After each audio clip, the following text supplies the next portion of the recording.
บายดีคอยซีสอนขึ้นฮอดเนาะขึ้นฮอดทีมงานญี่ปุ่นและทีมงานเรานะอยากให้มาร่วมงานกันอีกครั้งหนึ่งเด้ออยากให้มีโปรเจกต์ในการร่วมงานการแสดงอีกครั้งหนึ่งหวังว่าเขาจะได้ร่วมงานกันอีก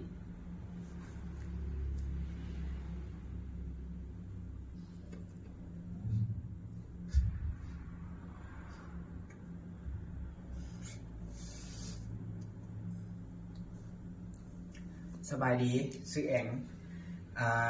คอยยังขึ้นฮอดทุกคนอยู่เด้อที่เคยร่วมงานนำกันมาก่อนหวังว่าเขาจะได้ร่วมงานกันอีกขอบใจสบายดีซื้อโต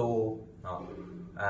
ยังขึ้นฮอดทุกคนที่เฮ็ดเวียกร่วมกันกับข้าวเหนียวเนาะบ่ว่าจะเป็นนักแสดงหูหนวกญี่ปุ่นบ่ว่าทีมงานของข้าวเหนียวเนาะที่ได้สร้างผลงานนํกัน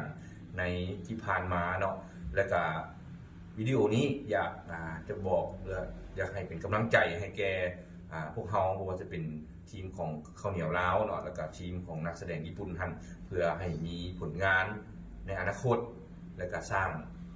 ผลงานใหม่ๆร่วมกันอีกครั้งเนาะขอขอบใจ